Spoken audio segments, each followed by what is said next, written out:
ভাবুন তো এমন এক যোদ্ধার কথা, যুদ্ধে মাথা কাটা যাওয়ার পরও যিনি যুদ্ধ করতে থামাননি।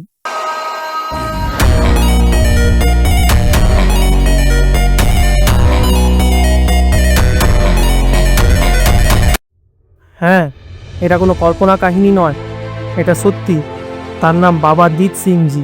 1757 সালে আফগান শাসক আহমদ শাহ আবদালি অপবিত্র করেছিল পবিত্র হরমন্দির সাহিব। তখন 75 বছরের বৃদ্ধ বীর বাবা জয়দীপ সিংজি উঠলেন তরবারি হাতে। যুদ্ধে মারাত্মক আঘাতে তিনি নিজের মাথা হারিয়ে ফেলেন, কিন্তু বিশ্বাস ও ভক্তিতে জ্বলে থাকা সেই মন নিজের কাটা মাথা হাতে তুলে যুদ্ধ চালিয়ে গেলেন। তিনি হেঁটে গেলেন শ্রী হরমন্দির সাহেব পর্যন্ত এবং সেখানেই বলিদান দিলেন নিজের জীবন। বাবা জয়দীপ সিংজি শিখিয়ে গেছেন, শরীর নয়, মন বড়, এবং বিশ্বাস থাকলে অসম্ভব সম্ভব হয়ে ওঠে। কমেন্টে অবশ্যই মতামত শেয়ার করবেন এবং আমার চ্যানেলটিকে ফলো করবেন।